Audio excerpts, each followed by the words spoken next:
Nous avons le plaisir pour ce deuxième webinaire du second semestre d'accueillir Yves Lers.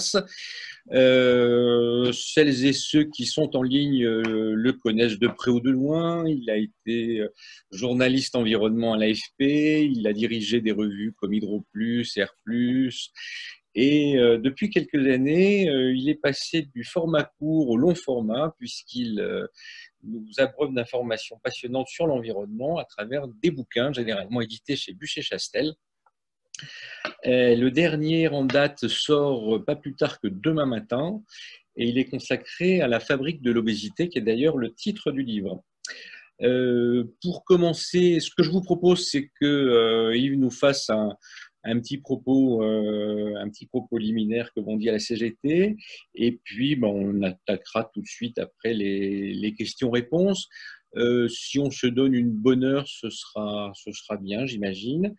Et puis, donc, pour commencer, moi, il y a plusieurs choses qui m'ont passionné dans ce bouquin. D'abord, c'est la découverte qu'il y avait un lien entre cette fantastique pandémie silencieuse qu'est l'obésité, un lien entre cette pandémie et la pandémie plus actuelle qui est celle de la Covid-19.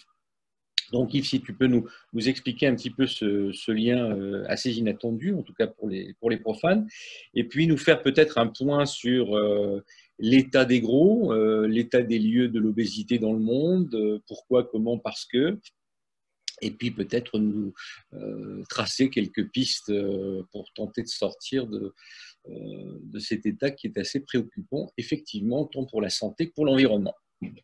La parole est à la défense. Oui, des fois, ça fait un peu accusation même, mais il y a des solutions. Donc, oui, donc le lien avec la Covid, il n'est pas très compliqué. C'est la Covid qui a mis en évidence l'obésité pendant le confinement, alors que personne ne s'y attendait vraiment. On a beaucoup tapé sur les vieux parce que c'était pratique, mais on peut être vieux et malade. Et en fait, c'est des gens qui sont malades, qui sont majoritairement obèses, qui ont été hospitalisés ou qui sont morts ou qui ne sont pas morts, heureusement. En France, on n'a pas de chiffres très précis entre les gens qui sont en surpoids et les gens qui sont réellement obèses et malades. Et en Angleterre, c'est au minimum 50%. En France, on est sans doute aussi au-delà de 50%. En Angleterre, c'est beaucoup plus grave parce que le taux d'obésité des adultes est autour de 30%, alors que nous, on est autour de 18-19%, ce qui est déjà beaucoup, ce qui est déjà pas mal. Ça fait 8 millions de personnes chez nous et c'est pas mal. Et donc, il a fallu le Covid pour qu'on découvre que l'obésité était un problème, et plus qu'un problème. Problème, on savait qu'il existait. Hein. Ça fait strictement aucun doute. Mais là, on s'est aperçu de la gravité de la situation. La gravité de la situation, ce n'est pas seulement les obèses en général, c'est tout ce que ça amène derrière, c'est-à-dire, en gros, les maladies non transmissibles, ce qu'on appelle les maladies chroniques aussi, qui sont le diabète, qui sont les maladies cardiovasculaires, qui sont les cancers et bien d'autres encore. L'hypertension, il y a beaucoup d'hypertension, d'hypertendus qui ont été hospitalisés. Et d'ailleurs, les gens qui étaient dans cette situation-là, j'en connais 2 ou 3, ils sont restés chez eux, pas confinés, ils sont restés hyper confinés. Ils ne sont jamais sortis de chez eux, ils ont fait faire leurs courses ailleurs, ils ont tout de suite compris qu'ils étaient menacés. Et en Angleterre, ça a été tout de suite mis sur la table. En France, il a fallu beaucoup de temps, et même maintenant, pour expliquer que… Alors pourquoi ? Sans doute parce qu'en France, on ne s'occupe pas beaucoup de l'obésité, et c'est bien dommage, parce que de toute façon, en dehors du coût sanitaire, qui est très très élevé, on estime que dans le monde entier, ça représente entre 2 et 3% du PIB. Je dis entre 2 et 3% parce que ça dépend des pays. Mais au niveau mondial, c'est le chiffre qui est cité par l'OCDE.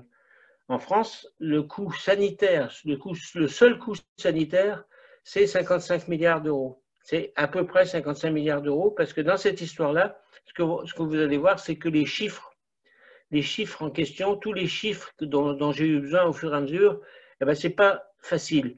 C'est extrêmement compliqué d'avoir des chiffres récents. Souvent, les chiffres officiels en France, c'est des chiffres de 2016 qui sont basés des fois sur des statistiques de 2012.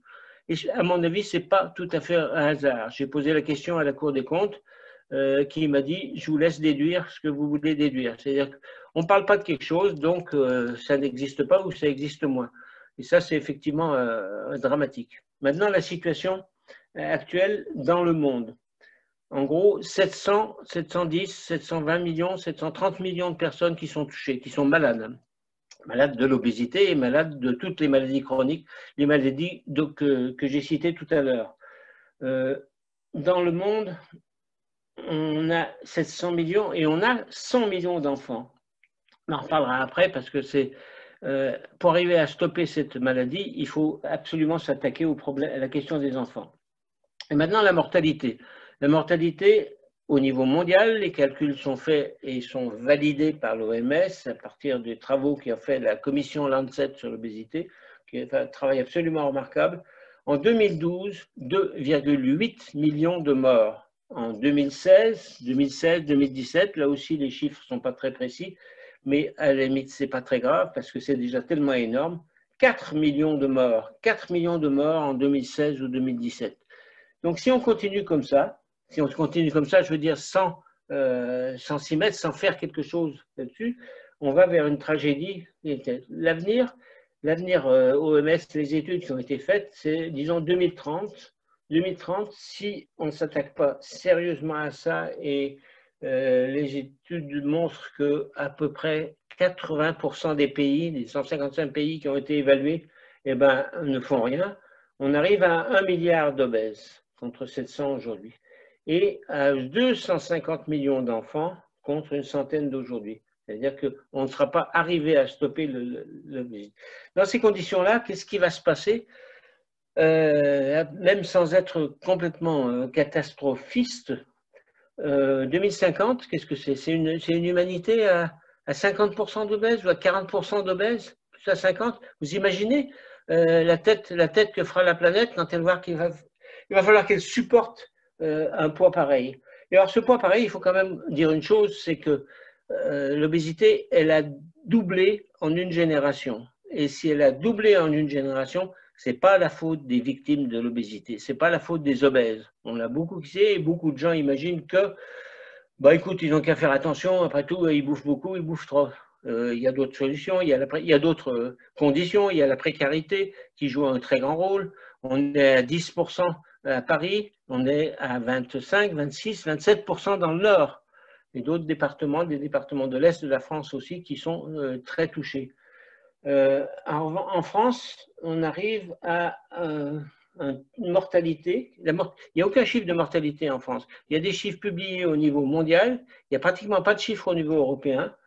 Alors, avec le réseau Environnement Santé de M. Sicolella, que je salue parce que vraiment, il fait un boulot absolument extraordinaire.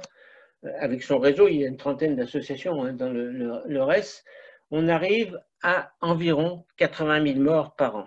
On peut découper cette mortalité parce on sait quelle est la part du diabète qui est due à l'obésité, c'est 50%. On sait quelle est la part des maladies cardiovasculaires qui est due à l'obésité, c'est 25%. Et c'est à partir de ces chiffres-là qu'on arrive à calculer un chiffre de 80 000 qui n'a jamais été démenti par aucun de mes interlocuteurs, quand on arrive à les avoir. Parce que ça aussi, ce n'est pas facile. Où est-ce qu'on en était, Monsieur le Président?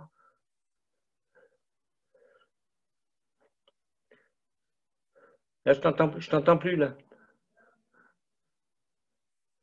Bon. Pardon, autant pour moi. Est-ce qu'on peut faire un point sur toutes les causes qui sont à l'origine de cette pandémie? On peut faire un point sur toutes les causes. D'abord, comprendre que pourquoi la pandémie, parce que là, pour le coup, c'est bien une pandémie, pourquoi cette pandémie, elle a progressé aussi vite? Pourquoi, en une génération, le taux des personnes obèses a été multiplié par 2, parfois, suivant les pays, par 3.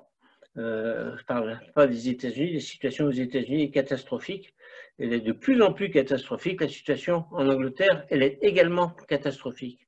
Le lien, il n'est pas tellement l'hérédité. L'hérédité, elle n'a pas changé en une génération. Il y a beaucoup de gens, et souvent proches de gens qui ont intérêt à tenir ce discours-là, qui disent « Ouais, vous comprenez, c'est la génétique et tout. » La génétique, Je ne veux pas dire que c'est de la rigolade, parce que la génétique, il existe vraiment. C'est en gros 5%, mais ce 5%, il n'a pas évolué. C'était 5% aussi il y a 30 ans. Maintenant, les raisons, le lien, on a mis le lien entre la Covid et l'obésité, mais le lien, il est majoritairement avec l'alimentation. Avec quel type? J'ai parlé des populations défavorisées. Les gens qui mangent mal, c'est ceux qui mangent le plus une alimentation ultra transformée, une alimentation industrielle. Cette alimentation qui est bourrée de sucre raffiné, bourrée de sel raffiné et bourrée d'huile et de matières grasses qui sont raffinées. J'insiste sur le côté raffiné parce que quand un produit est raffiné, on lui enlève ses nutriments essentiels.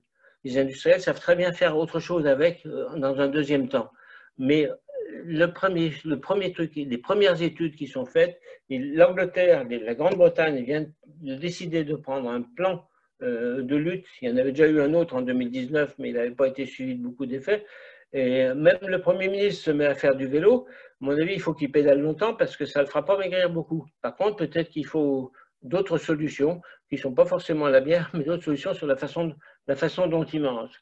Et la façon dont il mange a une telle influence qu'on se demande effectivement pourquoi on en est arrivé là. Pourquoi on en est arrivé là? Il faut revenir un petit peu en arrière. Dans les années 70, un petit peu avant, un petit peu après, aux États-Unis, on a subventionné à mort l'agriculture. Et en subventionnant à mort l'agriculture, on a mis sur le marché un tas de produits supplémentaires, un tas de produits alimentaires qui ont débarqué comme ça. Mais alors, on s'est dit, qu'est-ce qu'il faut faire avec tout ça? Eh ben, on va donner la possibilité aux gens de manger tout le temps, pas cher et tout le temps. Et c'est le cas de tout ce que vous trouvez avec les McDo et compagnie. Dans le même genre, vous pouvez manger à midi, vous pouvez manger le soir, vous pouvez manger au milieu, vous pouvez manger la nuit aussi. Alors, le fait de manger déséquilibré, non seulement c'est mauvais parce que ce que vous mangez est mauvais, mais c'est aussi déséquilibré et donc ça rajoute un poids.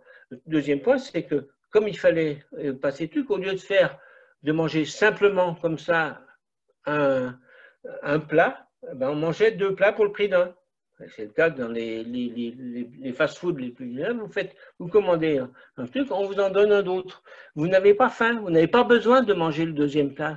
Vous avez suffisamment, vous êtes arrivé à satiété.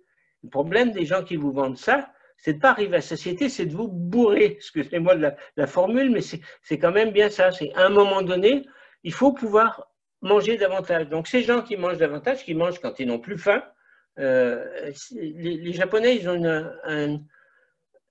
un système assez particulier que Noriko me dira si je dis une bêtise, c'est qu'ils s'arrêtent de manger avant d'arriver à satiété. Alors c'est un exercice qui peut être compliqué et tout, et il n'y a pratiquement pas d'obésité d'ailleurs au Japon, c'est inférieur à 5%. C'est compliqué, il n'y a que 2 pays qui sont comme ça, c'est la Corée du Sud et le Japon. Mais au Japon, c'est particulier parce qu'on n'a pas le droit d'être obèse. Il y a une loi qui punit les entreprises qui ont laissé leur personnel devenir obèse. Donc, ce qui a rendu malade de vous, c'est d'abord les produits et puis un certain nombre de produits spécifiques à l'intérieur de l'alimentation qu'on retrouve dans tous les plats préparés. C'est le sel, on l'a dit, c'est le sel, le trop de sel, le trop de sucre et trop de mauvais sucre, de sucre transformé et des mauvaises graisses en plus. Ça, c'est entièrement dans les plats préparés qu'on achète en supermarché. Chez vous, quand vous êtes chez vous, vous ne sursalez pas. Vous savez que tel truc a besoin d'être un petit peu salé et ça suffit. Ici, tout ça vient de produits qui sont achetés dans le commerce. Donc, le problème, il est là et il faudra arriver à réduire cette part des aliments ultra transformés, qui sont des aliments qui sont à partir d'une base commune, et à partir de ça, on prend un lait et on fabrique aussi bien du camembert qu'un autre fromage, que du brie, etc. C'est une pompe à faire des aliments différents, mais le résultat est catastrophique. Alors, est-ce qu'il y a des pistes d'espoir? Est-ce qu'on peut sortir de cette spirale infernale ou est-ce qu'on est condamné à devenir gros? On n'est pas tous condamnés. Je vois les personnes qui sont autour de cette table, j'allais dire, ils ne sont pas du tout condamnés à être gros. Le problème, la piste principale, c'est d'arriver à s'attaquer à la question des enfants. C'est l'essentiel si on ne veut pas être... Les enfants, c'est des obèses en puissance. Hein. On dit qu'un enfant qui a 4-5 ans qui est obèse, il a toutes les chances, il n'a pas toutes les chances, il a une chance sur deux de devenir obèse plus tard. Si à 16 ans, il est encore obèse, il n'a plus une chance sur deux, il a 80% de chance d'être obèse. Donc la question, elle est réglementaire. Il faut réglementer ce qu'ont fait certains pays comme le Chili et la Finlande. La Finlande est un excellent exemple là-dessus. Et arriver à réglementer les produits pour qu'il n'y ait pas trop de sucre, qu'il n'y ait pas trop de sel, qu'il n'y ait pas trop de choses, etc. Certains l'ont fait, c'est quand ils le font. Mais comme ces gens-là ont des labos absolument formidables, extraordinaires, ils arrivent à compenser avec d'autres choses, avec des additifs, avec un nombre d'additifs absolument phénoménal. La meilleure chose quand vous achetez quelque chose, c'est que vous regardez l'étiquette. Mais apprendre à lire les étiquettes, ce n'est pas quelque chose que tout le monde fait. Les gens, ils sont dans leur supermarché, ils accumulent des biens, des choses dans leur caddie et puis vogue la galère, quoi. Alors l'autre aspect, qui est un aspect important, donc il faut réglementer, ce que demande la Cour des comptes française de façon très claire et nette, réglementer, en particulier réglementer le marketing. Le marketing et la télévision, les appels à la télévision en l'après-midi pour les enfants, les produits d'appel, je veux dire. Ça c'est la base de tout. D'une part, et puis ensuite, une fois que vous avez réglementé, ou parallèlement à la réglementation, ce qui n'existe pas en France, hein, parce qu'un député qui s'appelle Loïc Prudhomme a tenté une proposition de loi il y a 2 ans, 1 an et demi, ben, je peux vous dire qu'elle n'a pas été votée. Et la timidité, pour ne pas dire la couardise des politiques dans ce domaine-là, elle est tout simplement phénoménale, comme s'ils ne se rendaient pas compte que tout le monde a intérêt à ce qu'on agisse de façon efficace. L'autre aspect pour venir à bout de cette pandémie, c'est l'éducation, tout simplement. Mais pour faire une bonne éducation, ce n'est pas des choses qui coûtent forcément des fortunes, hein, mais pour arriver à une bonne éducation, ce n'est pas seulement l'éducation des enfants, il faut que tout le monde s'y mette. L'exemple de la Finlande dont j'ai parlé juste avant, il est très simple, c'est-à-dire qu'il y a des collectivités locales qui ont lancé le truc, ce n'est pas venu du gouvernement, c'est venu de collectivités territoriales qui ont pris des initiatives en disant ça ne va pas, il faut qu'on arrive à faire quelque chose. Donc on a fait des systèmes d'éducation qui englobent tout le monde, les écoles, les gens qui sont concernés, les enfants, les institutions sanitaires, et on a mis tout ce monde-là au bord de la table, et dit bon, qu'est-ce qu'on peut faire? Et à partir du moment où on éduque et que les gens disent voilà, nous ce qu'on peut faire et tout, et ça va aussi avec les gouvernements et avec les institutions pour qu'elles prennent des décisions vis-à-vis de ce qui est mis dans les rayons. Et à partir de ce moment-là, on arrive à des résultats qui sont très importants. L'autre aspect, toujours en Finlande, c'est un aspect concernant le sel. Le sel en France, c'est de l'ordre de 35 000 morts. Et Pierre Menton, le chercheur qui a été en but aux salines de France pendant 10 ans, parce qu'il disait 25 000 morts, maintenant c'est 35 000, et il a fini par gagner son procès. Ils l'ont harcelé, c'est un chercheur de l'INSERM qui est remarquable, ils l'ont harcelé pendant 10 ans, jusqu'à ce qu'ils perdent leur procès en diffamation contre ce monsieur. Le sel, il y a des solutions. Le sel, il y en a trop. D'abord, on peut en mettre moins, et ça marche bien aussi. Mais il y a des solutions, c'est-à-dire que les Nordiques, encore, c'est pas seulement les Suédois, ils sont limités la quantité de sel par personne et ils sont passés du chlorure de sodium au chlorure de potassium. Le chlorure de potassium, ça vous donne, moi j'ai essayé, j'en ai, ça se vend dans la baleine a 2 produits là-dedans que vous trouvez dans tous les supermarchés. Mais ils ne font pas de pub autour de ça, hein, naturellement. Eh bien, ils ont réduit en 20 ans, ils ont réduit la mortalité cardiovasculaire de 75%. En diminuant les quantités de sel d'environ 40 à 50% et en faisant permuter. Ce n'est pas des choses qui sont compliquées, ce n'est pas des choses qui coûtent cher. Si vous réduisez la quantité de sel vendue, ça coûte cher, effectivement, aux industriels qui vendent. Mais les industriels aussi, beaucoup d'industriels ne sont pas des gens qui sont assez fous pour rendre malades leurs clients, pour rendre malade leur clientèle. Et donc, il y en a beaucoup aussi qui se posent des questions à savoir comment, à partir d'aliments ultra transformés, tous les aliments industriels ne sont pas épouvantables, mais ceux qui sont ultra transformés, oui, ils sont épouvantables parce que ce n'est plus des vrais aliments. C'est-à-dire, vous mangez quelque chose, vous avez l'impression que vous avez, on a posé la question tout à l'heure, vous pesez par exemple 1000 calories et vous achetez 1000 calories avec une baguette de pain de base, avec une farine qu'on appelle en T50. Ben, le T50, c'est le taux de nutriments. Et après, vous mangez. Cette farine-là, la farine blanche, elle est vide, c'est-à-dire qu'elle ne vous apporte rien. Vous la mangez, vous allez manger votre sandwich, et 1 heure après, vous aurez de nouveau faim. Par contre, c'est toxique, c'est pas vide de tous les côtés. C'est toxique et ça va vous entraîner des façons de manger supplémentaires parce qu'1 heure après, vous aurez toujours faim, vous allez acheter je ne sais pas quoi dans un distributeur. Le distributeur, c'est à peu près ce qu'il y a de pire au monde pour pouvoir devenir obèse. C'est vraiment la chose la plus évidente et la plus facile. C'est la meilleure recette, voilà. C'est la meilleure recette pour devenir obèse, ce sont les distributeurs dans les gares ou ailleurs. Et les gens, ils ont faim à un moment donné, ben, ils achètent ça parce qu'ils n'ont pas le temps d'aller à autre chose et tout. Alors, on trouve à côté des sandwichs et tout. Les autres aspects aussi qui consistent à modifier son alimentation, et ça rejoint les préoccupations de mon ami Jean-Luc Fessard, avec qui on a fait un livre sur les questions d'alimentation et de climat, c'est-à-dire d'arriver à manger davantage de légumes, moins de viande. La viande, elle n'est pas très très bonne pour ça et tout. Et ça, c'est aussi des solutions. C'est des solutions sanitaires, mais c'est aussi des solutions pour arriver à, comment dire, à faire en sorte que les gens qui n'ont pas beaucoup d'argent puissent manger correctement.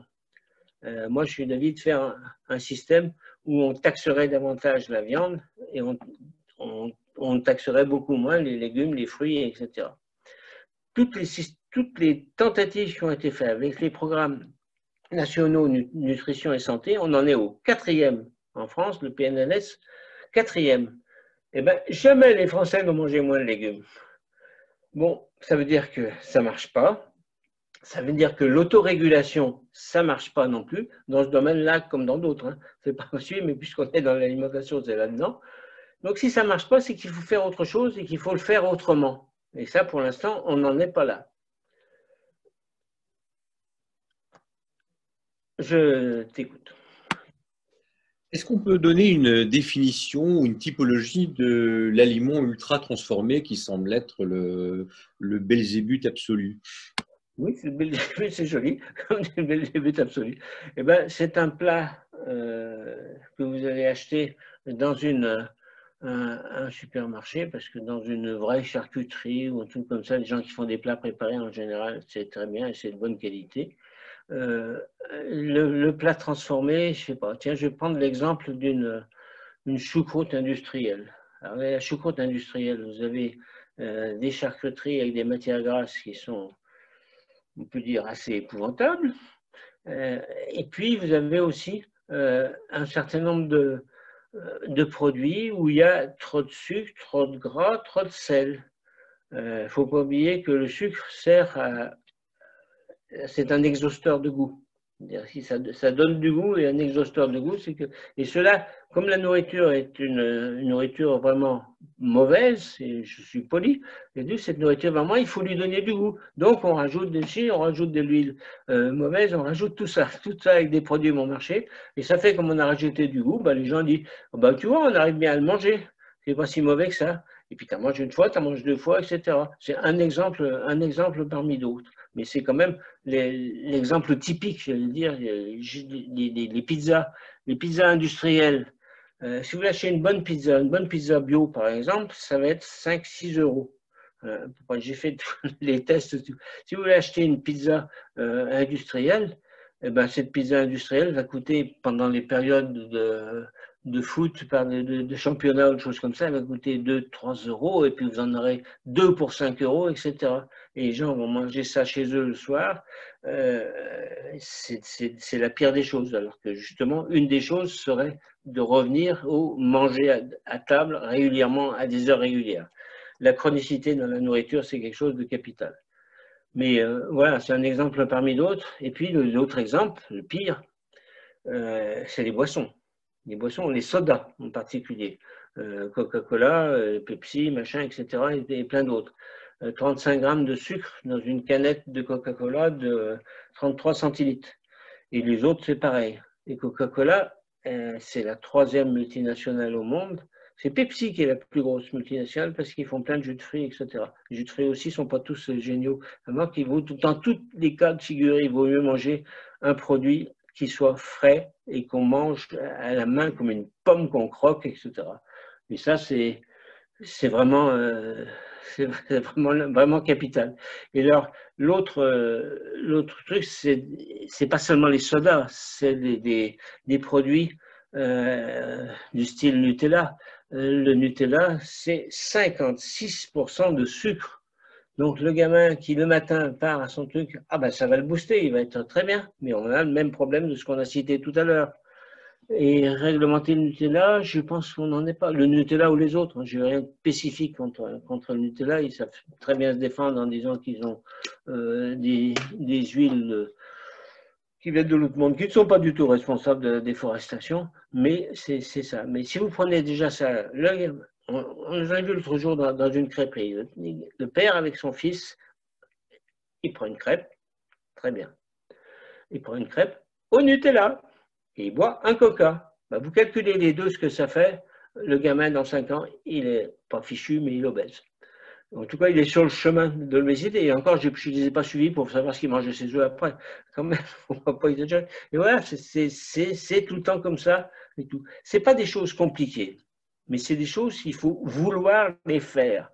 Et pour vouloir les faire, il faut avoir un pouvoir politique, il faut avoir des politiques qui sont décidées et tout. Un député en 2005 qui vient d'être nommé sur une autre fonction avec un pays du Golfe. Il avait fait une proposition de loi en 2005 qui a été rejetée naturellement, il s'appelle Le Guen. Et depuis, il y a eu une autre proposition de loi avec toute une commission parlementaire sur l'alimentation industrielle. Cette commission parlementaire, les résultats sont en ligne. Ça a duré 3 mois. Normalement, ça devrait se concrétiser avec un colloque à l'Assemblée nationale le 8 décembre. Mais cette commission parlementaire, elle est passionnante parce que tous les grands chercheurs qu'on a du mal à avoir souvent, c'était mon cas aussi pour certains, ben, ils ont tout déballé. Ils ont tout déballé et tout. C'est pas des gauchistes, c'est pas des machins, c'est pas des ONG, des trucs comme ça, mais ça, franchement, c'est passionnant et c'est complètement dans la vérité. Disant, si on ne réglemente pas, si on ne prend pas des dispositions, eh ben, je disais 50% en 2050, la tranche de la planète, ben, elle ne sera pas belle. Sans compter les maladies, sans compter que ça a d'autres aspects environnementaux. Plus vous mangez, plus vous avez un poids sur la biodiversité et sur les ressources naturelles, plus vous avez un poids donc sur le climat. Et quand on dit ça tout de suite, ah bah oui, il y a un poids climatique, ben, il y a beaucoup d'études qui ont calculé le poids climatique de l'obésité, encore une fois, sans discriminer, parce que ça existe bien, la discrimination des obèses, c'est pas le problème c'est nous et d'arriver à comment agir pour faire autre chose. Alors, Yves, on ne dit plus les gauchistes, on dit les amiches maintenant. Excuse-moi, je retarde de 24 heures. Voilà. Lors d'un voyage qu'avait organisé la JE il y a quelques années en Guyane, beaucoup d'entre nous avons découvert que les sodas vendus dans les dom-toms étaient beaucoup plus sucrés que les mêmes sodas vendus en métropole. Est-ce que cette anomalie a été corrigée depuis ou est-ce que c'est toujours le cas? Cette anomalie non seulement n'a pas été corrigée, il y a eu une loi qui a été adoptée par un élu de Martinique, non, de Guadeloupe, je crois. Et depuis, il n'y a rien. C'est-à-dire qu'on continue à vendre des yaourts qui sont plus sucrés, les mêmes yaourts qui sont plus sucrés en Martinique, en Guadeloupe et en Guyane, et à La Réunion, que ceux qu'on vend en France. La réponse des industriels, c'est de dire, ah ben vous comprenez, ils ont l'habitude, ils ont le bec sucré, etc., il faut les satisfaire là-dedans. Le résultat, dans les dom-toms, dans les DROM même, dans l'ensemble des départements d'outre-mer, le résultat est catastrophique. Et comme en plus, il n'y a pas de suivi sanitaire sérieux, On arrive à des taux qui sont supérieurs à 30% d'adultes obèses. On ne fait rien pour les enfants. Il y a une prise de conscience réelle de beaucoup d'élus. À La Réunion, par exemple, il y a vraiment une vraie prise de conscience. Mais on peut dire que les DROM sont traités comme des pays du tiers-monde et tout. Maintenant, c'est vrai, des pays du tiers-monde, parce que maintenant, l'obésité a atteint l'Afrique grâce aux produits qui sont vendus là-bas. Et puis, en particulier, la Chine. La Chine, c'est les États-Unis de demain pour l'obésité.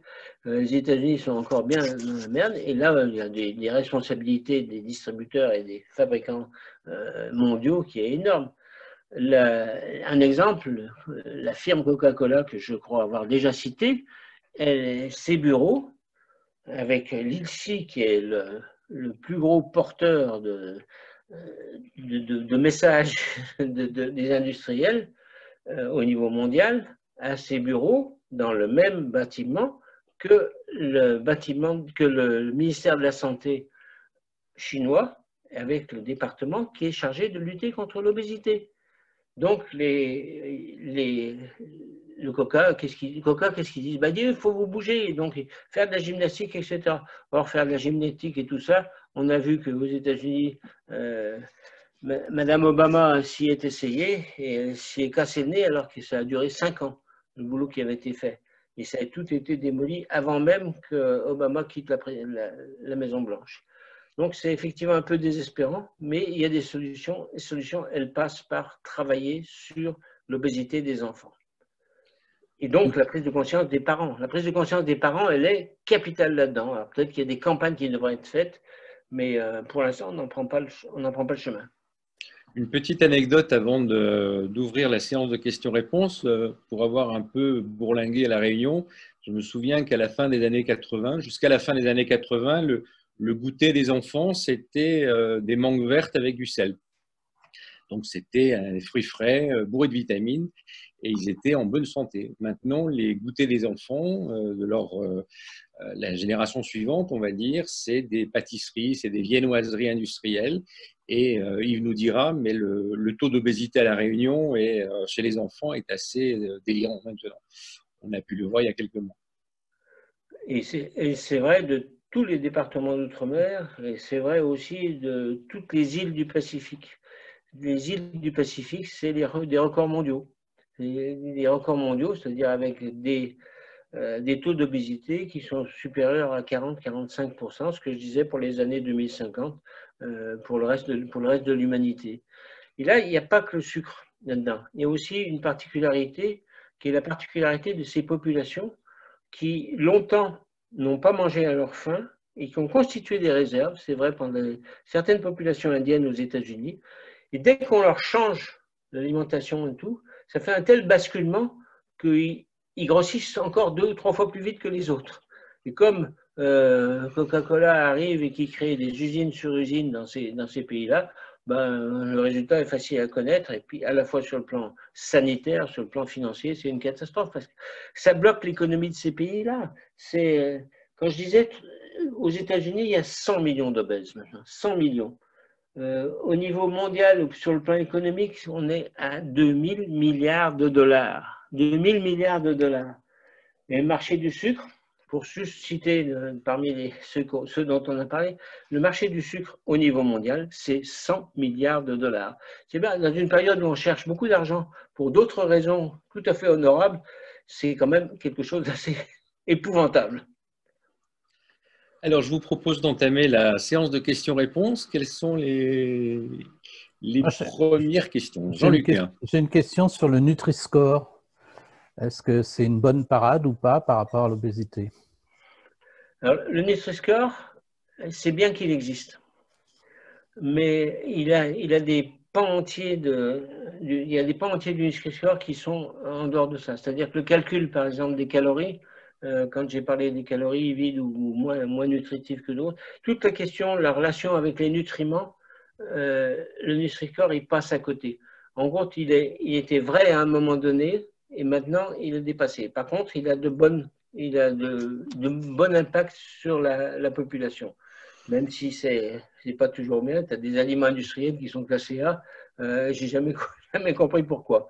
Maintenant, il y a d'autres Il y a d'autres applis, des applis qui sont bien fichues. Et il y en avait une maintenant qui calcule y compris les émissions de gaz à effet de serre, comme ce que tu dois savoir certainement.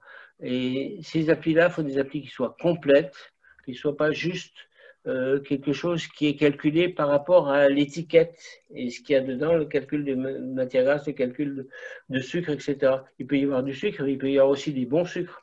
Il n'y a pas que des trucs qui sont mauvais. Le problème, c'est de mélanger toutes ces catégories-là. Mais c'est bien qu'il y ait aussi des systèmes d'information.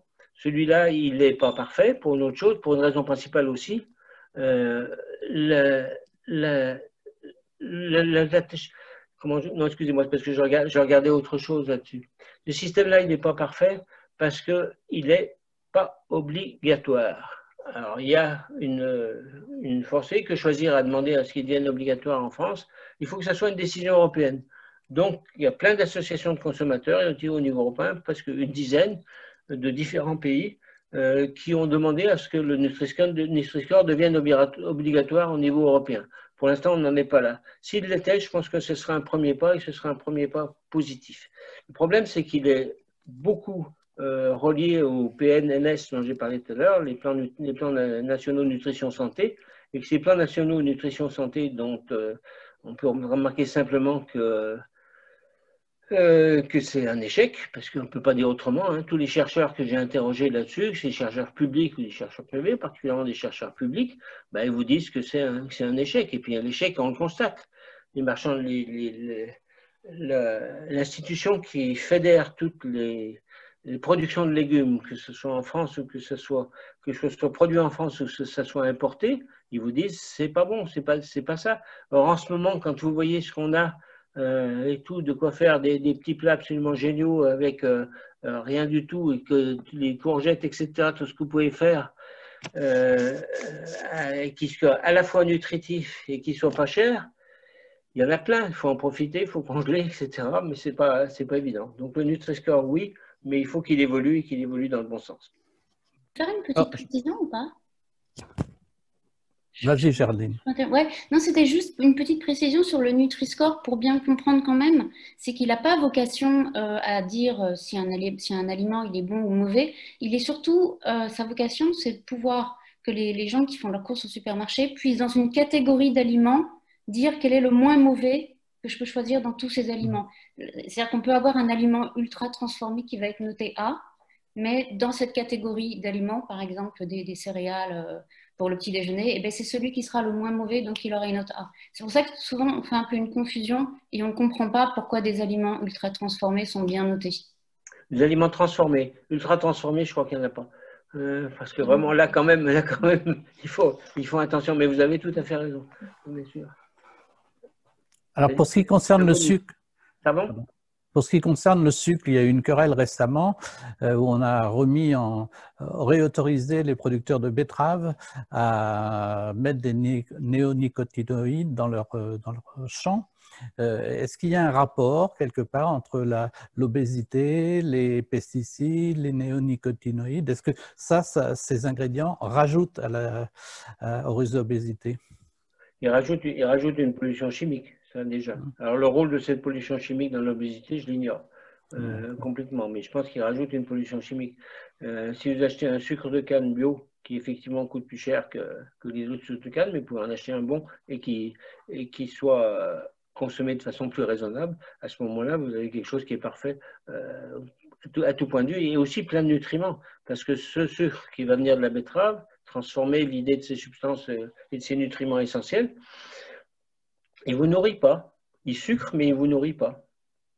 Mais les industriels ne mettent pas de sucre de canne bio dans leurs produits. Ils mettent par définition oui. Les Bretagnes, les betteraves bien sûr, bien pesticides. Tu as complètement raison. Par contre, ils vendent du sucre de canne maintenant. Ils se sont mis à vendre du sucre de canne bio un peu partout. Si je donne une idée, c'est que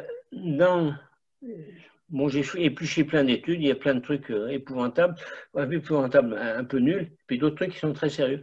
Il y en a une intéressante sur « Et si on mange bio, est-ce qu'on devient moins obèse ?» La réponse, elle est oui. Parce qu'en général, d'abord, les gens qui mangent bio, ils font plus attention à leur santé que les autres. c'est pas effectivement des populations défavorisées, mais le résultat, c'est que dans la, je ne veux pas dire la population bio, mais dans les consommateurs bio, le taux d'obésité est extrêmement faible. Et donc, c'est un constat. Hein. À partir de ça, on sait qu'effectivement, de manger des produits bio, ça n'a pas la même conséquence. Dans les produits industriels, on n'a pas parlé beaucoup des additifs, mais il y a un certain nombre d'additifs. Il y a des plats transformés, ou pas seulement transformés, dans lesquels il y a jusqu'à 5, 10, 15, 20 additifs de plus. J'ai fait toute une espèce de table sur la question des additifs. C'est effrayant quoi, comme résultat. Est-ce qu'on peut faire un bilan environnemental, climatique de l'obésité, ou est-ce que c'est un grand délire de journaliste? C'est pas un bilan à proprement parler, parce que généralement c'est très complexe. Mais on sait que les nourritures qui rendent obèses, elles ont un impact climatique, comme les mauvaises nourritures ont un impact climatique sur la biodiversité, un impact à la fois climatique sur la biodiversité et sur l'être humain compte tenu de leur contenu. C'est un peu ce qu'on avait démontré avec l'autre bouquin là, il y a 3 ans, c'est ça. Donc, en disant que de toute façon, ces aliments-là, ils ont un impact climatique. Et plus ces aliments sont mauvais, plus ils sont mal consommés, plus ils auront un impact climatique et un impact sur la biodiversité. C'est très lié, hein. C'est climat-biodiversité. On parle de plus en plus d'impact conjoint climat-biodiversité et je pense qu'on a raison parce que l'un va avec l'autre complètement. Mais je n'ai pas de chiffres précis. Y a-t-il d'autres questions? Oui, oui. Alors, je voudrais poser une question à Yves. Alors, on a parlé de NutraSweet, effectivement. Et puis, l'application Yuka, qui maintenant aide aussi à choisir les légumes. Et puis, est-ce qu'il n'y a pas aussi une dimension psychologique énorme dans l'obésité parce que il y a une forme d'addiction à la nourriture. Et comment réagir face à cela? Et ensuite, vous avez des produits qui sont assez bons pour la santé, qui ne sont pas forcément transformés, comme le quinoa et l'avocat, et qui ont des conséquences en matière d'environnement assez embêtantes. Alors, comment on peut faire face à cette complexité? Est-ce que l'addiction, ça ne se soigne pas aussi par un peu de, comment dirais-je, de psychologie? Comment arriver à...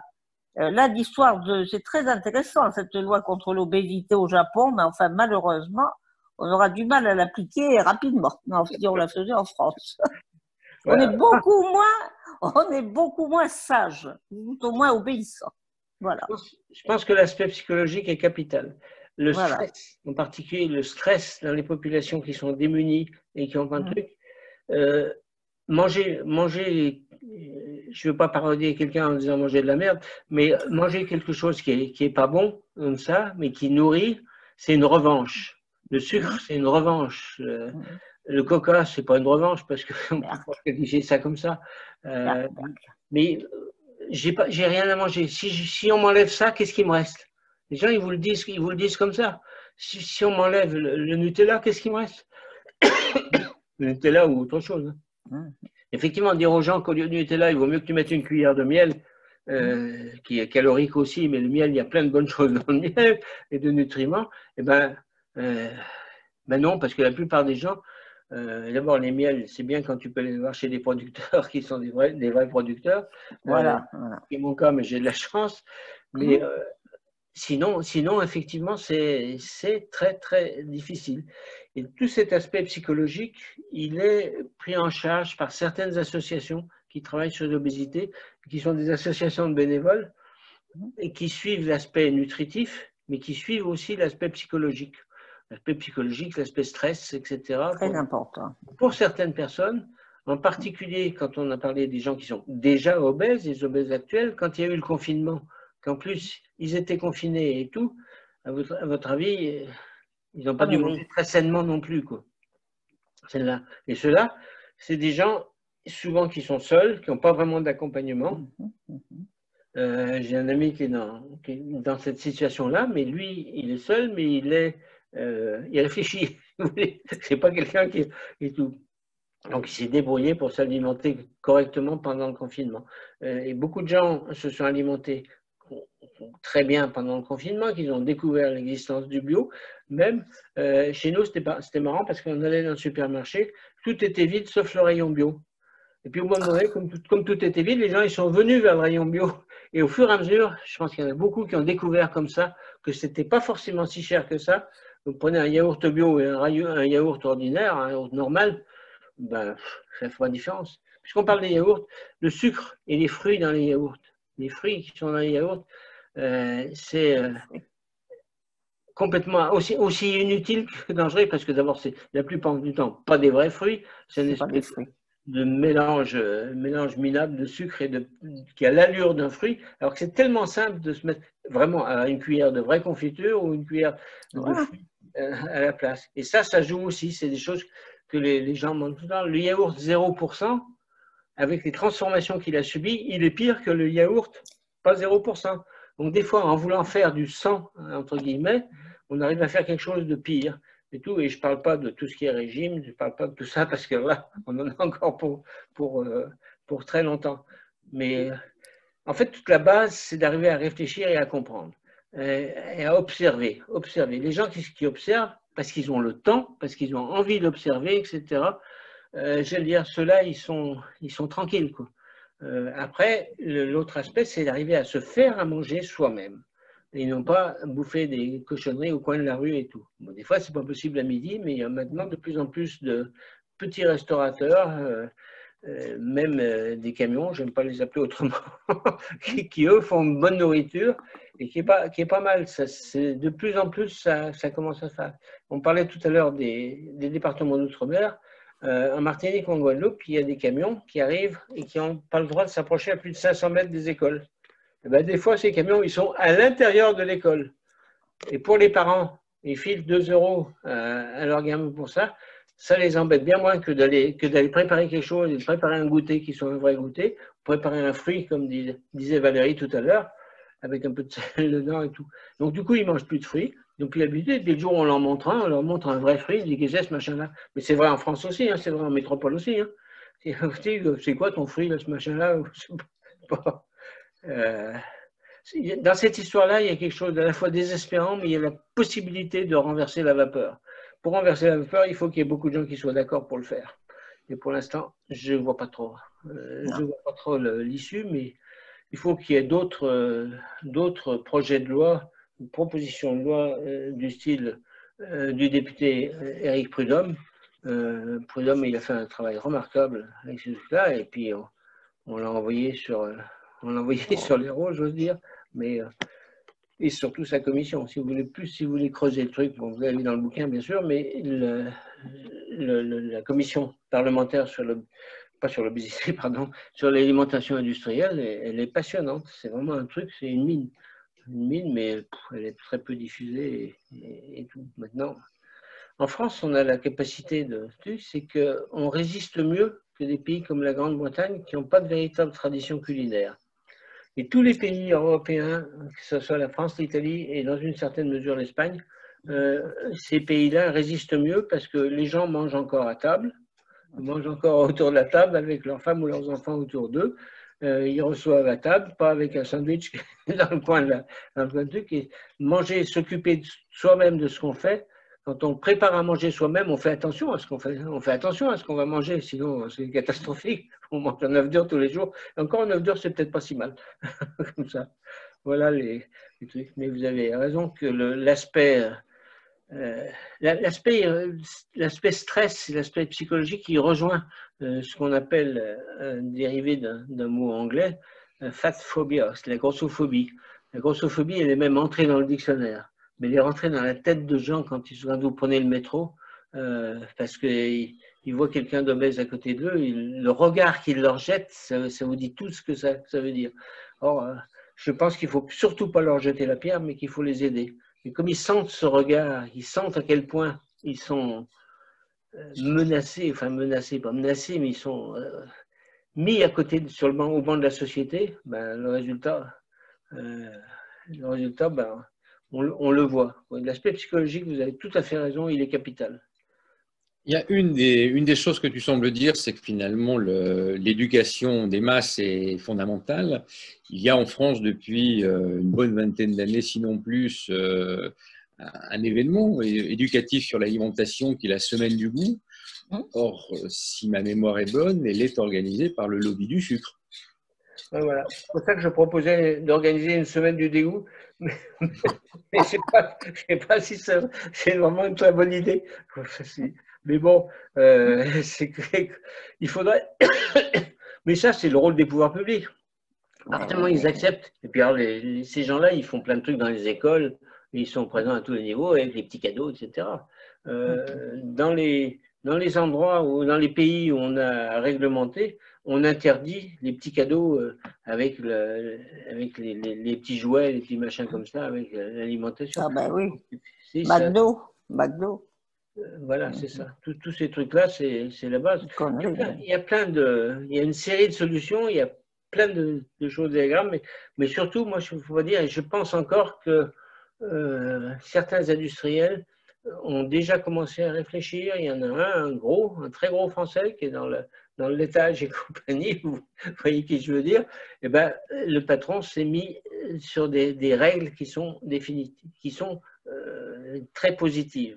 Après, ce n'est pas le seul parce que lui, il vend des produits lactés et que le produit lacté, c'est aussi des discussions qu'on peut avoir. Donc, on ne va pas faire tout ça sur l'intérieur de l'alimentation. Mais malgré tout, je pense que c'est l'intérêt des industriels de comprendre qu'ils font fausse route. Et comme les politiques ne sont pas capables de prendre en marche ce train, quand on dit qu'il y a 80 000 morts par an, on est à 30 000 morts de la Covid. Attention, je ne suis pas en train de dire que la Covid, c'est rien du tout, etc. Mais 80 000 morts par an, c'est tous les ans, c'est pas juste cette année et tout. La Covid, on peut espérer que l'année prochaine, ça fera peut-être 5 ou 10 000 morts et tout. Il y a un détail qui est amusant quand même, c'est que quand le confinement a commencé, on était à la fin de la période de la grippe saisonnière. Et bien la grippe saisonnière, si vous êtes doué, eh ben, trouvez-moi les chiffres quelque part. En cherchant comme ça, les chiffres de la grippe saisonnière n'ont jamais été publiés. Tout a été joint à un moment donné, ou avant ou après. J'ai demandé à Santé publique France, qui m'a dit qu'il ne savait pas, qui m'a dit que c'était plus simple, etc. Et j'ai jamais eu de réponse bien précise. On verra en 2020-2021 si la grippe a disparu. La grippe, il faut quand même se souvenir qu'en 2015, c'était 15 000 morts. Hein, c'était pas n'importe quoi. En général, c'est entre 5 et 10 000. Et c'est à cheval sur 2 années, ça prend sur l'hiver. Et là, ben, ça a disparu. Pourquoi? Une petite question. Je peux y aller?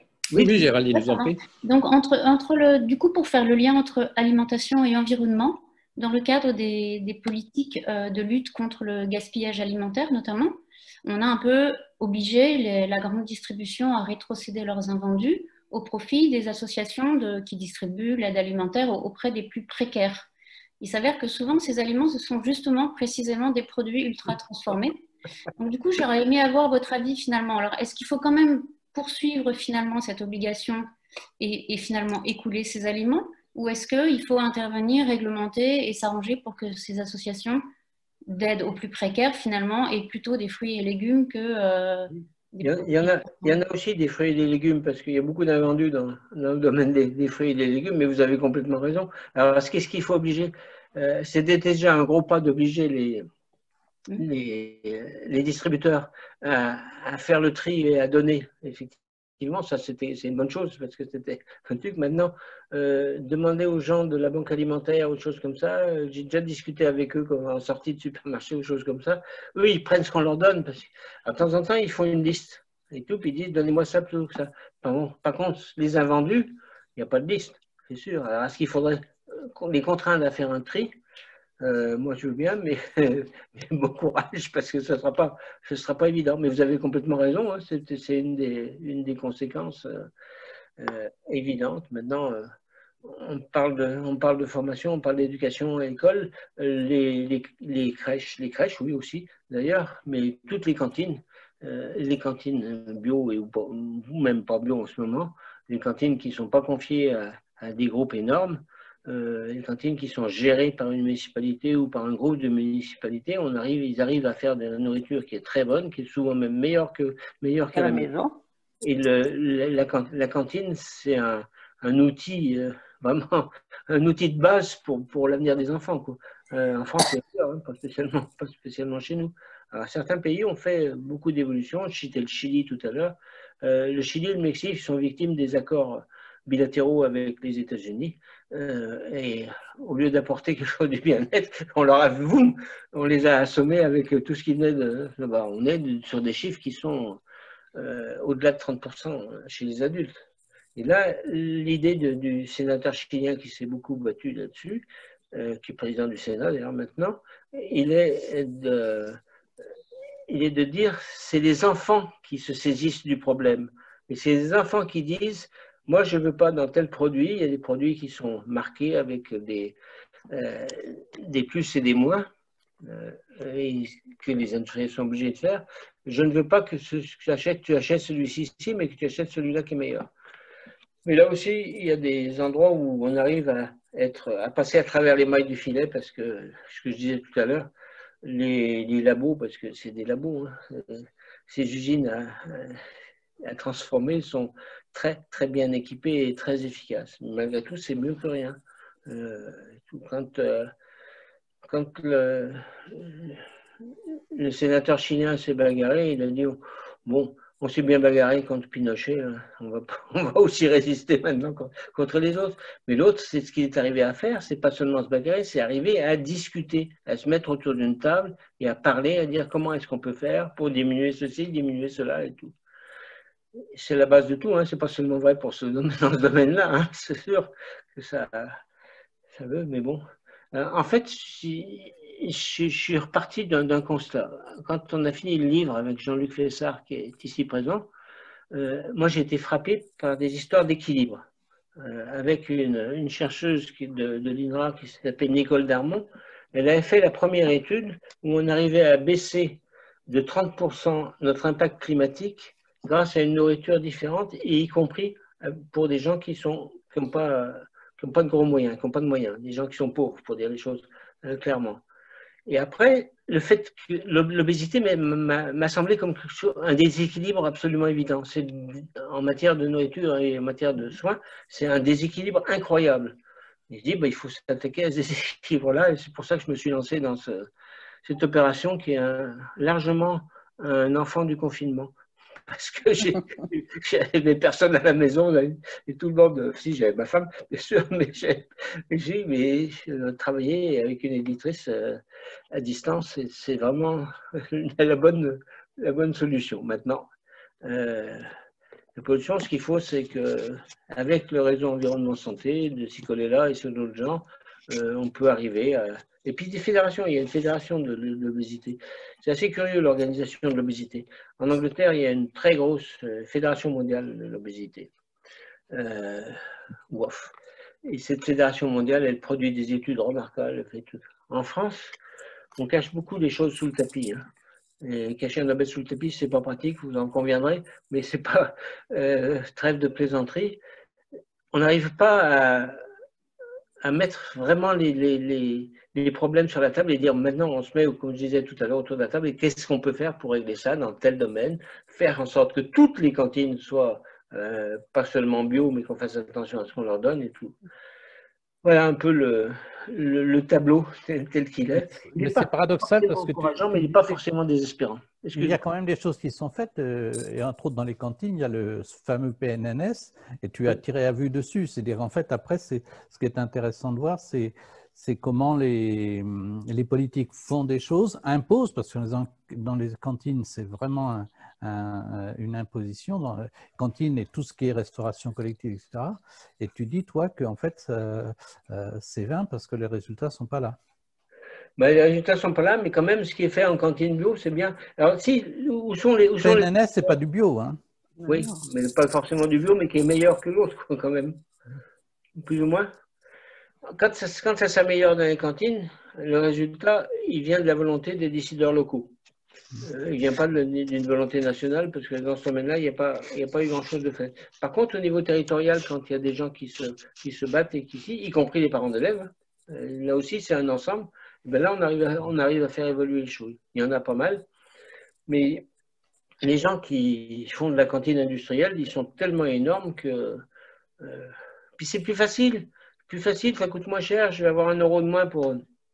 Ça, ils livrent complètement. J'ai moins de personnel et tout. Dès que vous avez une cantine, et j'en connais une qui n'est pas de chez moi, dès que vous avez une cantine qui est gérée par des petites dames ou des messieurs qui font la cuisine eux-mêmes et qui font les achats eux-mêmes, ça change tout. Et ça ne coûte pas forcément plus cher. C'est vrai aussi pour nous adultes, de la même façon. Entre ce qu'on achète d'industriel et ce qu'on fait nous-mêmes. Oui, excuse-moi. Tu viens de mettre le doigt sur le vrai problème, c'est l'industrialisation de toute notre société. Ouais. Hein, parce qu'en fait, les producteurs de sucre, ils sont là pour faire du sucre, et puis après, il faut qu'ils écoulent leurs marchandises. Donc, ils disent aux autres de bourrer les produits avec du sucre. Et là, je ne suis pas tout à fait d'accord avec toi sur les histoires de raffiner, pas raffiner. Enfin, du sucre, c'est du saccharose, basta. Donc, on sait que c'est des calories qui arrivent, tu n'en prends pas. Moi, on n'achète que des yaourts nature, on met soit du miel, soit de la confiture. Tu regardes, par exemple, tout le monde fait des trucs sur la rando. Tu as déjà vu les gens en randonnée? Ils ont fait 5 km, il faut déjà qu'ils se prennent une banane et puis une barre de céréales. Je veux dire, non, mais il y a une pression sur les gens avec la publicité qui est énorme. Donc, le problème des trucs ultra transformés, tant si tu fais de la cuisine, tu fais des aliments ultra transformés. Non, tu transformes simplement. Attends, sauf que tu n'as pas le problème de la conservation, d'où tous les additifs qui sont obligés de remettre, des antioxydants, tout un bordel. Donc c'est bien le système industrialiste et productiviste qui fait qu'on a ce problème-là. Parce que si tu veux aller faire ton marché, même acheter des petits pois en boîte ou des trucs comme ça, bah, tu ne vas pas bouffer du sucre, du sel à tout berzingue et tout. Et puis sur le coût des aliments, nous on s'amuse des fois à faire notre compte de ce qu'on mange. Hein. Tu achètes un maquereau, tu le fais dans ta poêle, ça ne coûte pas cher. D'accord, il faut du temps pour le faire. Mais bon, moi je trouve que le problème, il est essentiellement de la société et puis de tous les gaveurs, parce qu'on n'est pas dans une société de consommation, on est dans une société du gavage. Et les gens, ils se font gaver de tous les côtés. Et petite remarque, j'étais en Corée du Nord il y a 5 ans, je n'ai pas vu d'obèse en Corée du Nord. Ah, ben c'est la solution. Si, il y a un obèse en Corée du Nord, c'est le chef. Oui, c'est le chef. Oui, le chef et sa sœur. Il y en a plusieurs, il y en a 2 ou 3. Mais c'est parce qu'il a été élevé en Suisse. Et M. Guyard a fait ses courses au lac Baïkal ou... Est-ce qu'il y a d'autres questions? D'autres remarques? On peut faire le tour pendant longtemps, mais c'est vrai qu'on va arriver à ce qu'on a dit largement. Moi, je voudrais ajouter une petite remarque. Je connais pas mal de gens obèses et j'en connais parmi des gens qui sont un peu connus, que je ne citerai pas, qui, plutôt que d'avoir des habitudes alimentaires raisonnables, ont choisi l'Arnaud gastrique qui pose beaucoup de problèmes, de douleurs, de difficultés. Donc, ça veut dire qu'il y a une part de mental énorme. Alors, l'anneau gastrique, il n'existe plus pratiquement parce qu'il y a eu tellement de problèmes. Et j'en connais qui s'en font. Oui, mais maintenant, il y en a de moins en moins. J'espère. Par contre, l'appel pour les gens qui sont en très forte obésité, je veux dire quelqu'un qui fait plus de 130 ou 140 kilos pour voilà. Pas très grand, pour 1m75 par exemple, là maintenant c'est la chirurgie, ce qu'on appelle la chirurgie bariatrique. Et là, on vous ouvre et on retire un certain nombre parce que l'anneau gastrique, il y a eu des échecs retentissants. Terrible. La chirurgie bariatrique, il y a des cliniques, il y en a une à Montpellier qui est entièrement spécialisée. Et il y a une question sur les pays où les régions, la situation s'améliore, on va le dire tout de suite. Et les pays tu vas faire ça en Tunisie ou dans le pays de l'Est parce que ça coûte moins cher, c'est un peu comme pour la dentition et ces trucs-là. Mais une chirurgie bariatrique, c'est entre 16 et 20 000 euros. Et c'est remboursé, madame. Les gens qui sortent de là, il y en a qui sont complètement transfigurés, qui sont d'autres. Tu parlais de l'aspect psychologique, il est énorme. Sauf qu'il n'y a pas de suivi. Oh. Ils sortent de la clinique, on les renvoie chez eux, plus légers, puis après, qu'est-ce qui se passe? Est-ce qu'ils changent leur alimentation? Est-ce qu'on leur a fait une formation de façon à ce qu'ils vivent et qu'ils soient autrement? Eh ben, Non. Une question d'Adeline Gaden, enfin deux questions en une. Y a-t-il des régions ou des pays où la situation des obèses s'améliore? C'est-à-dire, est-ce qu'il y en a moins? La situation, les deux pays où la situation s'améliore parce que l'obésité est pratiquement absente, c'est le Japon et la Corée du Sud. La Corée du Sud vend des algues au monde entier, elle fait des tournées d'algues un peu partout. Tiens, on aurait pu faire ça, un pot avec des algues, et pas penser à ça. Et le Japon, pour les raisons que je disais, mais le Japon, c'est aussi dû à la qualité de l'alimentation au quotidien. Avec Noriko, on avait réfléchi à ça pour faire une espèce de tableau, on ne l'a pas fait finalement, mais on peut peut-être le faire, de tableau comparatif entre une nourriture européenne classique ou française et une nourriture japonaise classique. Elle me disait, mais tu comprends, ma mère, elle va aussi faire ses courses, elle se fait livrer, ils sont livrés de plus en plus. Mais en moyenne, malgré tout, au Japon, il y a toujours beaucoup de poissons, il y a toujours des évolutions qui sont favorables et l'obésité reste entre 4 et 5% pour les adultes. En Corée du Sud, c'est pareil. On a parlé de la Corée du Nord. Ben, vous avez vu que c'était surtout le président qui est obèse. Même le président américain lui a conseillé de faire un régime. Il est toujours très bon pour les autres. Mais voilà. Alors, les pays qui ont fait des progrès, la France, c'est un peu compliqué. C'est vraiment faire des progrès. Il y a des régions, il y a des évolutions. Il y a des régions dans le sud-ouest. Parce qu'il y a une région qui est très dynamique, y compris sur le plan climatique, dans le sud-ouest, où il y a des progrès faits. Les régions où il y a des progrès, c'est quand il y a une cantine. Encore une fois, je reviens sur la question des enfants, pour pas qu'on se retrouve avec combien, je ne sais plus combien, 250 millions d'enfants en 2030. 2030, c'est maintenant, c'est 10 ans, même pas 10 ans, c'est incroyable. Et à ce moment-là, quand on va réaliser que c'est tellement épouvantable, ah ben qu'est-ce qu'on a fait, qu'est-ce qu'on va faire maintenant? Ben là, les mesures qui vont être prises vont être elles-mêmes tellement épouvantables qu'elles ne seront peut-être pas applicables, ou en tout cas pas applicables comme ça. Et moi, c'est ça qui me fait le plus peur. L'Italie est plutôt bien placée parce que l'Italie fait beaucoup une tradition culinaire. Il y a beaucoup moins de supermarchés et beaucoup plus d'alimentation avec des petits magasins qui vendent de la nourriture de qualité, des fruits et légumes. Les gens cultivent aussi eux-mêmes.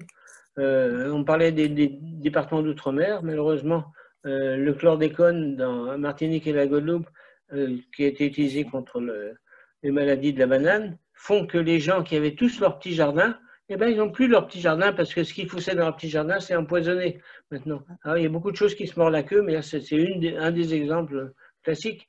Alors que dans les départements d'outre-mer, le problème, c'est qu'il n'y a pas d'agriculture locale et que combien, je ne sais plus, c'est plus de 80% qui est importé.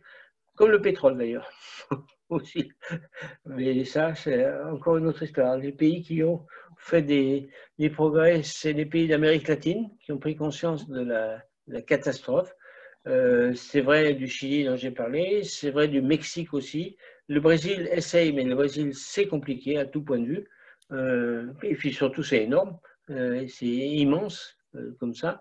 Avec là aussi, comme on l'a dit, des populations indiennes qui sont particulièrement affectées. Elles sont particulièrement affectées parce qu'on est allé les chercher. Il y a des bateaux distributeurs qui parcourent l'Amazone et d'autres fleuves ou rivières qui s'arrêtent dans les tribus et qui distribuent des packs de Coca-Cola. En général, c'est une grosse bouteille en plastique de 3 litres vendues à un prix dérisoire. Et ils adorent ça, et ils boivent leur Coca-Cola et ils deviennent comme ce que j'ai dit. Voilà. Alors, par contre, il y a quand même des pays comme ça qui font attention, qui essayent de voir parce qu'ils se rendent compte que qu'est-ce qu'on va faire de nos enfants comme ça. En plus, c'est pas seulement un calcul sanitaire ou un calcul pour les gens, c'est un calcul économique. ça coûte les fortunes que j'ai quittées, que j'ai citées tout à l'heure, 3% du PIB. Je peux vous dire que c'est pas n'importe quoi. C'est beaucoup de pays comme ça et tout. Par contre, les Anglais dont j'ai parlé, qui sont le pire en Europe, l'Europe de l'Ouest, hein. Après, ils sont au même niveau que la Turquie. Mais les Anglais, ils commencent à prendre des mesures maintenant. Mais c'est bizarre parce que c'est aussi des mesures qui sont, au lieu de ça, des mesures incitatives, c'est souvent des mesures sanctions. Et ces mesures sanctions, c'est une chose, il faut inciter les gens et les aider, mais pas dire on va vous punir ici. La source du problème de l'obésité, dit M. Guyard, à mettre en parallèle avec l'accroissement de la... Qu'est-ce que tu as dit? De la consommation d'énergie, de pollution, c'est le système productiviste et industrialisé soutenu par un marketing de dingue qui pousse les gens à manger et boire outre mesure. Je crois que là, vous êtes d'accord. Ah, bah oui. Alors, le rôle du marketing, effectivement, la publicité est énorme. C'est tout le marketing pour les enfants à destination des... C'est pire que tout. C'est comme tu dis, c'est pire que tout. Ah, oui. C'est pire que tout. Et qui est prêt à s'y attaquer, ben dites-moi. Je veux bien écouter ça, mais bon. Y a-t-il d'autres questions, d'autres remarques? Non. Alors, si nous avons terminé, j'ai mis dans le chat le nom et les coordonnées de l'attaché de presse d'Yves. Voilà pour le service de presse. Il est prévenu. Hein. Il est prévenu et donc le livre sort demain. C'est ça? Voilà, c'est ça. Merci. Merci, à bientôt. Au revoir. Merci à tous. Bonne fin de journée. Mangez bien. Au revoir. Merci. Au revoir, on mange bien. Moi, je vais dire boire un verre d'eau. Voilà. Allez. À bientôt à tous. Au revoir à tout le monde.